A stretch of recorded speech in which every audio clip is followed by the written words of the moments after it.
लोगन के हमार प्रणाम पहुंचे।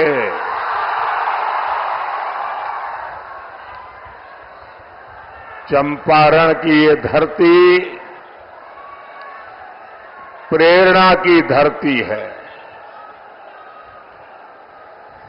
आपका ये स्नेह, आपका ये उत्साह, ये आशीर्वाद, ये दिखा रहा है कि छठे और सातवें चरण में देश में क्या होने वाला है।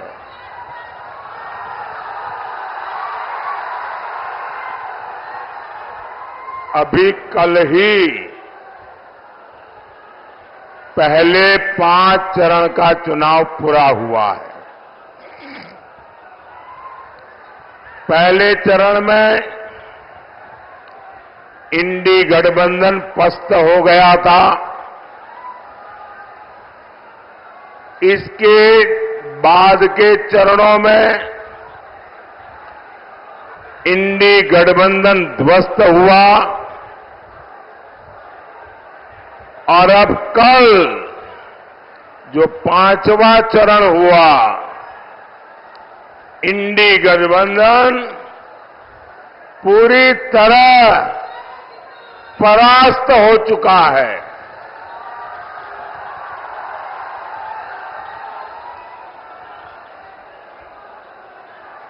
खुद को जनता का माई बाप समझने वाले इन्हें जनता ऐसी करारी हार देगी, ऐसी करारी हार देगी कि दुनिया देखती रह जाएगी।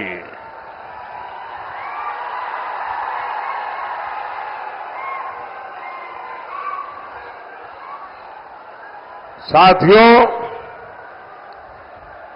21वीं सदी का भारत इंडी गठबंधन के पापों के साथ आगे नहीं बढ़ सकता।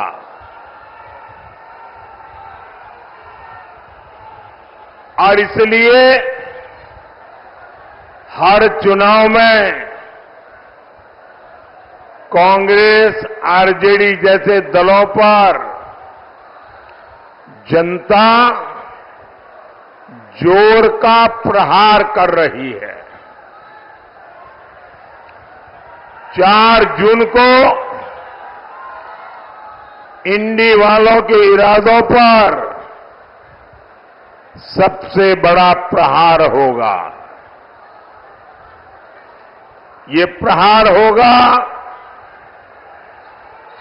देश में भ्रष्टाचार पर, ये प्रहार होगा तुष्टीकरण की राजनीति पर, ये प्रहार होगा टुकड़े टुकड़े गैंग पर, ये प्रहार होगा समाज को लड़ाने वाली गंदी सोच पर, ये प्रहार होगा सनातन को गाली देने वाली विकृत मानसिकता पर, ये प्रहार होगा अपराधी माफिया जंगल राज पर, ये प्रहार होगा महिला विरोधी मानसिकता पर। साथियों, यहां चंपारण में पूज्य बापू ने सत्याग्रह और स्वच्छाग्रह का प्रयोग किया था। आजादी के बाद इसी से प्रेरणा लेकर कांग्रेस को देश में सफाई के लिए आंदोलन करना चाहिए था। पूज्य बापू की स्वच्छता की जो अपेक्षा थी, देश में स्वच्छता एक संस्कार बनाकर बापू को सबसे बड़ी श्रद्धांजलि देने का उन लोगों को अवसर मिला था। लेकिन उन्होंने सत्ता में आने के पहले दिन ही बापू को पूरी तरह छोड़ दिया, बापू के विचारों को छोड़ दिया, बापू के आचारों को छोड़ दिया, बापू के आदर्शों को छोड़ दिया। और उन्होंने क्या किया? उन्होंने अपना सारा ध्यान सिर्फ और सिर्फ एक परिवार को आगे बढ़ाने पर जोर लगा दिया। कांग्रेस और उसके साथियों ने मिलकर देश के 60 साल बर्बाद कर दिए। 3-3, 4-4 पीढ़ियों का जीवन तबाह कर दिया। आजादी के 60-70 साल बाद जब आपने एक गरीब मां के बेटे को आपकी सेवा करने का अवसर दिया,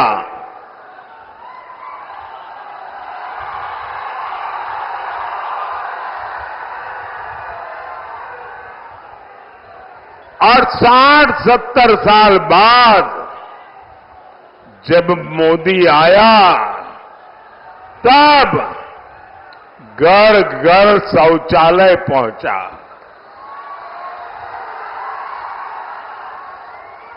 मैं गरीब मां का बेटा हूं, इसलिए मुझे पता है कि हमारे देश की महिलाओं को शौचालय जैसी सुविधा न होने से कैसे दिन काटना पड़ता था। या तो सुबह सूर्योदय के पहले जाओ, या तो सूरज ढलने तक इंतजार करो। और इसके कारण मेरी माताओं बहनों के शरीर के स्वास्थ्य पर बहुत ही गंभीर परिणाम होते थे। लेकिन उनको शौचालय की जरूरत गरीब को क्यों है, शौचालय की जरूरत मेरी मां बहन को क्यों है, इसकी समझ तक नहीं थी भाइयों। आजादी के 60-70 बाद जब मोदी आया तो हर घर में बिजली पहुंची।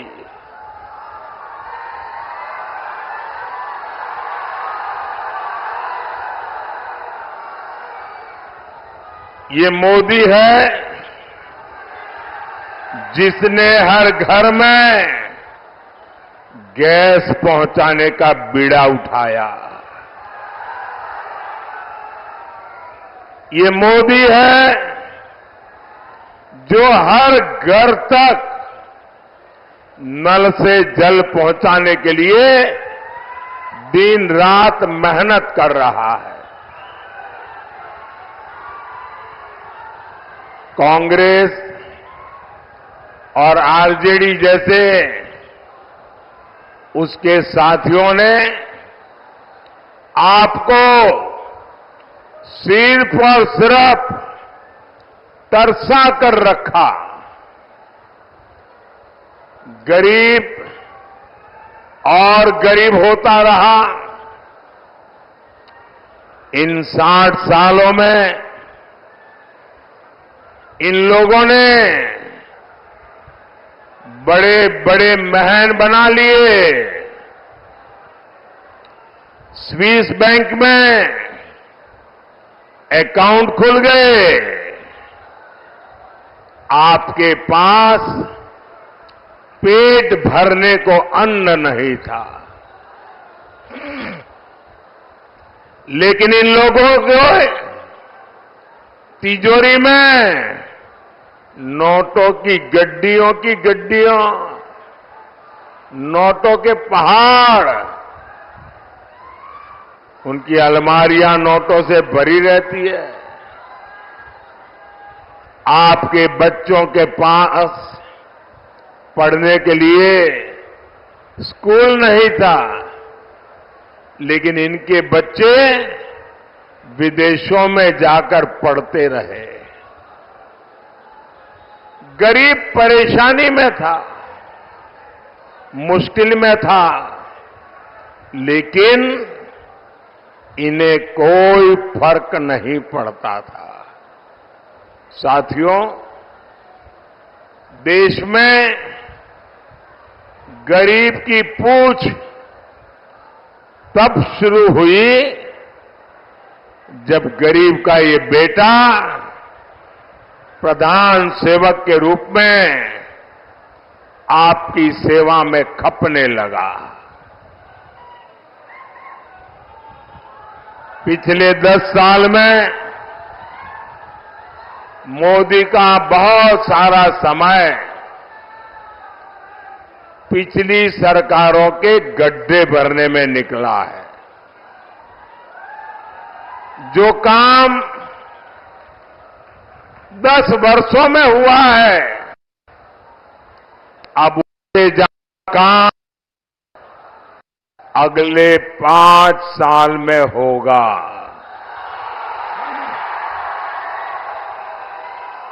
और ये मोदी की गारंटी है।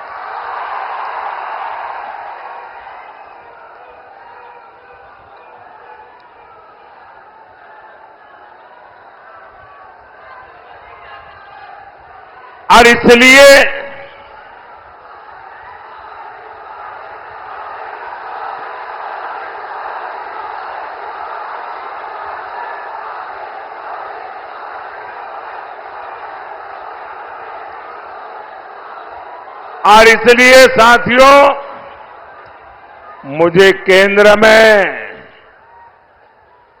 एक बहुत मजबूत सरकार चाहिए।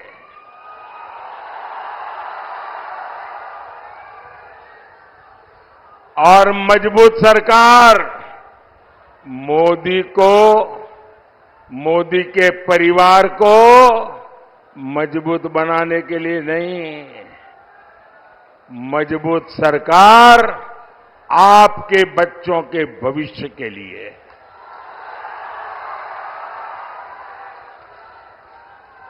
मजबूत सरकार आपके सपनों को पूरा करने के लिए। और इसलिए मैं आज पूज्य बापू की जन्मभूमि गुजरात से, पूज्य बापू की कर्मभूमि में आपसे आशीर्वाद मांगने आया हूं।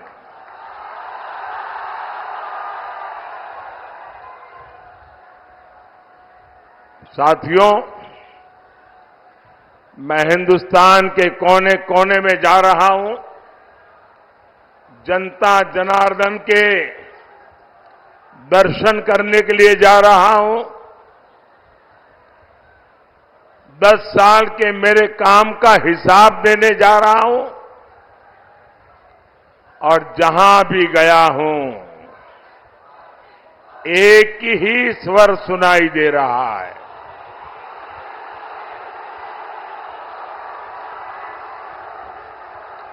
एक ही मंत्र सुनाई दे रहा है।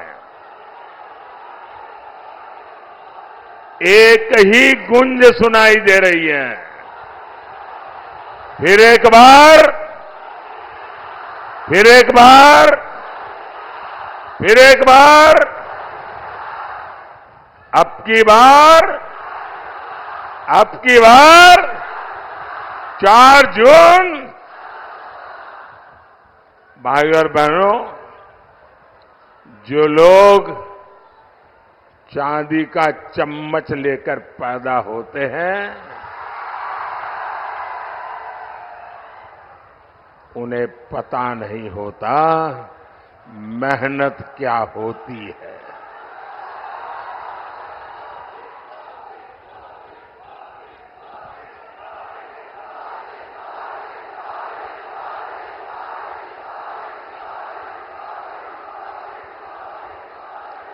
मैंने सुना है कि यहां कोई घूम घूम कर कह रहा है कि 4 जून के बाद मोदी को बेड रेस्ट होगा।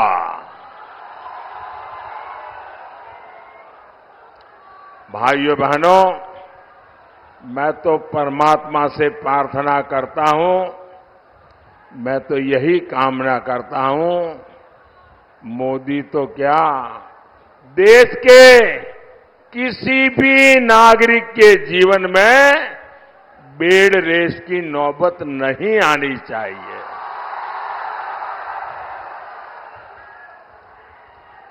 देश का हर नागरिक ऊर्जा से भरा हुआ हो, उत्सव भरी जिंदगी जीता हो, लेकिन जंगल राज के वारिस से और अपेक्षा भी क्या की जा सकती है।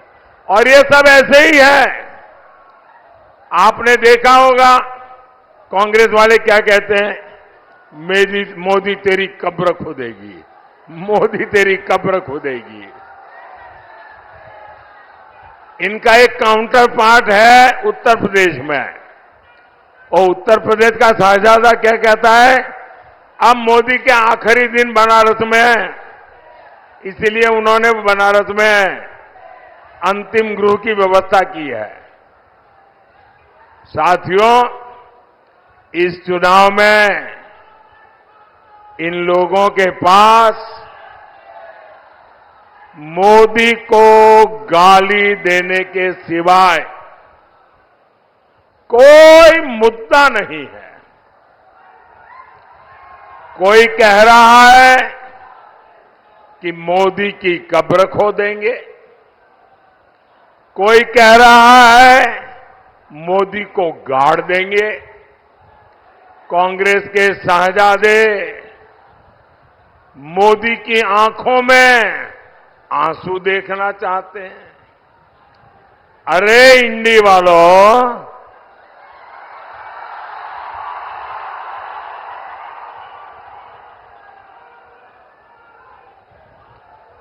अपनी मनमानी से, आपकी इच्छा से अब देश नहीं चलता। इंडी वालों की आंखों में भले ही मोदी खटकता हो, लेकिन देश के लिए, देश के दिल में मोदी है। हर दिल में मोदी है, और हर दिल एक ही बात कह रहा है, फिर एक बार, फिर एक बार, फिर एक बार। भाइयों और बहनों, 4 जून को हार सामने देख इंडी गठबंधन वालों की बौखलाहट बढ़ती जा रही है। अब ये मोदी की योजनाओं पर सवाल उठा रहे हैं। मोदी गरीबों को मुफ्त राशन क्यों दे रहा है? भाइयों बहनों, इन्होंने हिंदुस्तान देखा ही नहीं है। मैं हिंदुस्तान के अनेक जिलों में रात्रि मुकाम करके आया हूं। मैंने हिंदुस्तान का कोना कोना छाना हुआ है। और मैंने तय किया है कि गरीब के घर का चूल्हा कभी बुझने नहीं दूंगा।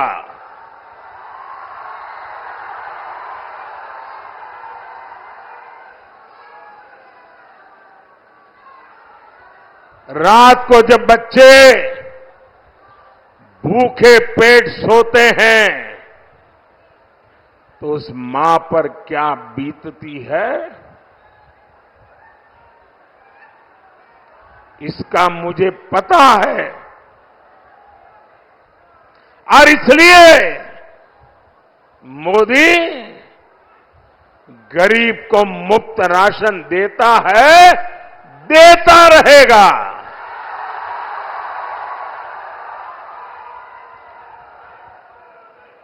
ये कहते हैं मोदी गरीब मां को पक्के घर क्यों दे रहा है, वो तो पीढ़ियों से ऐसे रहते ही थे भाई। मोदी गरीबों को मुफ्त इलाज की सुविधा क्यों दे रहा है? भाइयों बहनों, मैं जानता हूं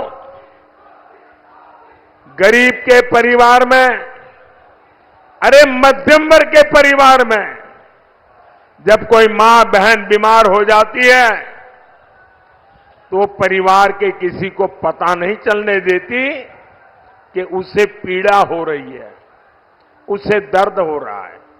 वो छिपाती है। क्यों? क्योंकि उसके मन में रहता है कि कहीं डॉक्टर के पास जाऊं और खर्चा बड़ा हो जाए और बच्चों पर कर्ज आ जाए तो मुझे ये नहीं करना है, मैं पीड़ा सह लूंगी, कुछ दिन में अपने आप ठीक हो जाएगा। और नहीं हुआ तो जिंदगी कितनी जीनी है। हमारे देश में माताएं बहनें बीमारी में दर्द सहती है, परिवार को भी बताती नहीं है। क्यों? क्योंकि कहीं बीमारी का खर्च बच्चों को कर्ज में डुबो न दे। मोदी हर मां की उस पीड़ा को जानता है। मोदी हर मां की उस भावना को समझता है। और इसलिए मोदी ने तय किया कि अब मेरे देश की किसी मां बहन को दर्द छुपाने की जरूरत नहीं है। अस्पताल के बिल की चिंता मत करो मां, तुम्हारा एक बेटा दिल्ली में बैठा है।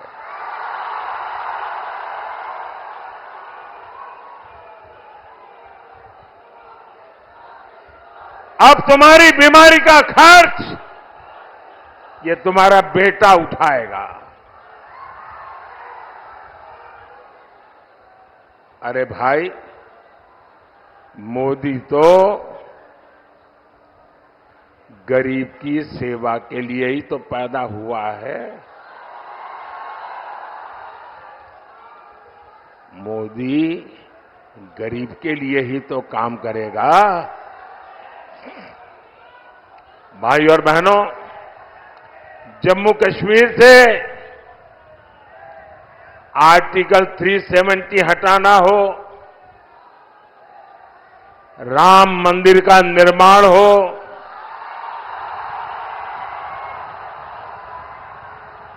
बोलो जय श्री राम।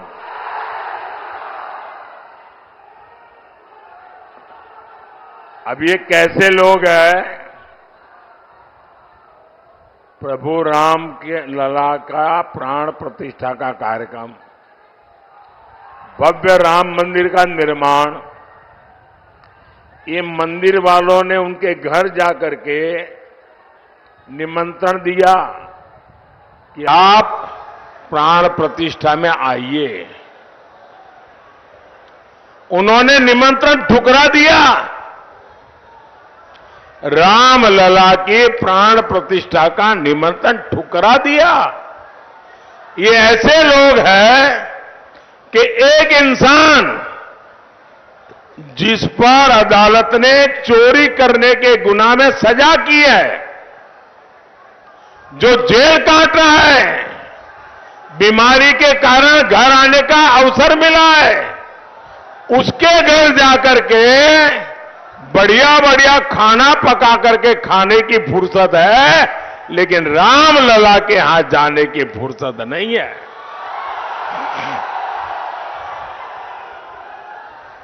मोदी ने दशकों सदियों के मुद्दे खत्म किए हैं, समाधान दिए हैं। मोदी इन लोगों की तरह नहीं है जो गरीब के साथ विश्वासघात करे।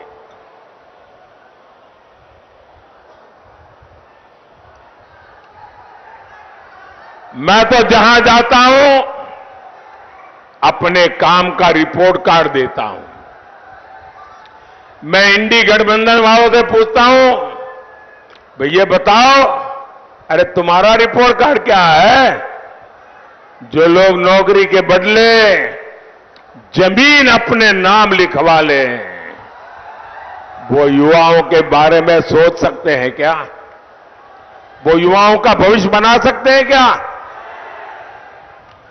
जिनके जंगल राज में सिर्फ बम बारूद और कट्टों का कारोबार फला फूला, जिनके जंगल राज में भूमाफियाई फले फूले, जिन्होंने बिहार को अपहरण और फिरौती की इंडस्ट्री दी, जो कभी बिहार बड़ा नहीं कर सकते। नीतीश जी ने जिस मेहनत से बिहार को उन स्थितियों से बाहर निकाला है, वो बहुत सराहनीय है। आज हमारे मित्र सुशील मोदी जी हमारे बीच नहीं है। इतिहास जब अवलोकन करेगा तो नीतीश जी और सुशील जी का नाम जंगल राज को समाप्त करने वालों में गिना जाएगा। साथियों, बिहार ने दशकों तक पलायन का दौर देखा है, लेकिन एनडीए सरकार के प्रयासों से अब पलायन रुक रहा है। बिहार के युवाओं को यहीं पर रोजगार के अवसर मिल रहे हैं। आप मुझे बताइए, चंपारण में केंद्रीय विश्वविद्यालय बना है, खेती के लिए रिसर्च सेंटर बना है, सरदार पटेल सहकारी प्रशिक्षण संस्थान बना है, सिलेंडर का प्लांट लगा है, इफ्को बाजार बने हैं।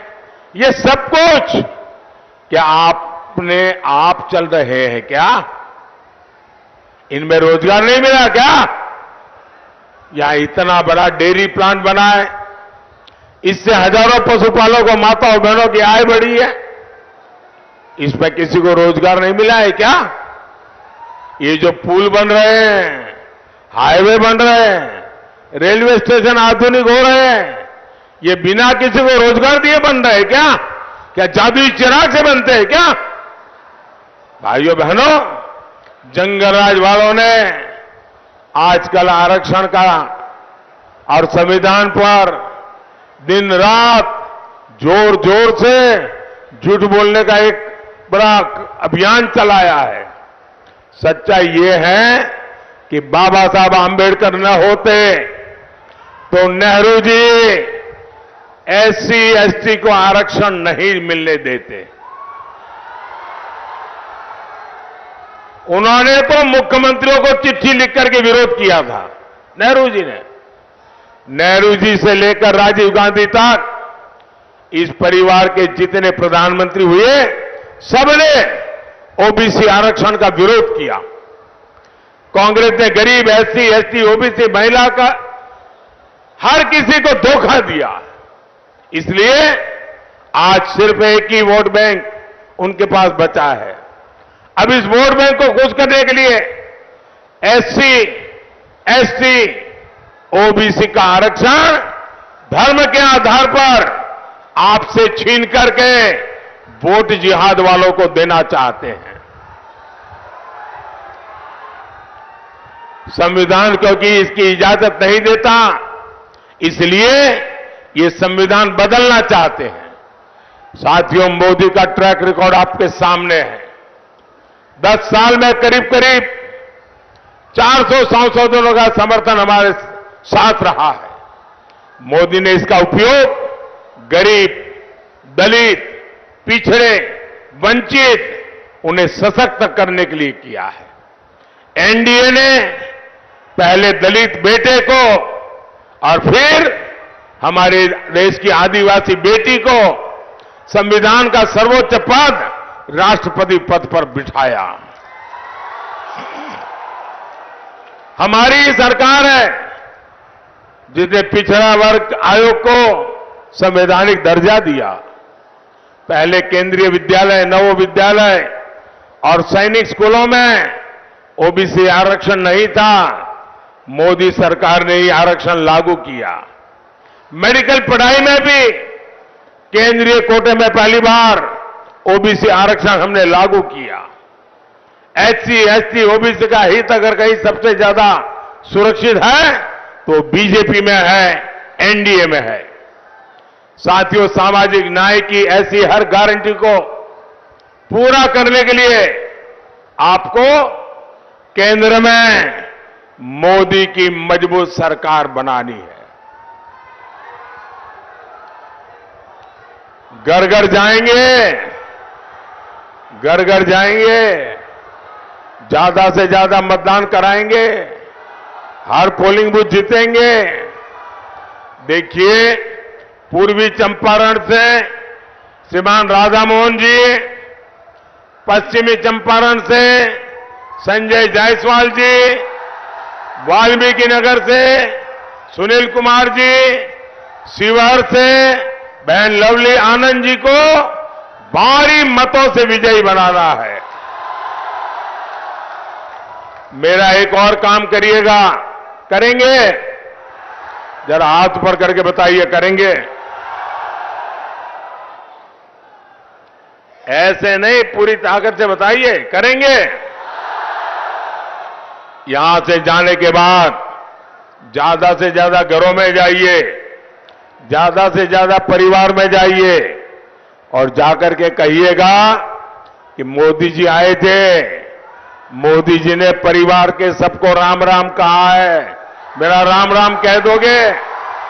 हर घर में मेरा राम राम पहुंचा दोगे? बोलिए भारत माता की, भारत माता की, भारत माता की। बहुत बहुत धन्यवाद।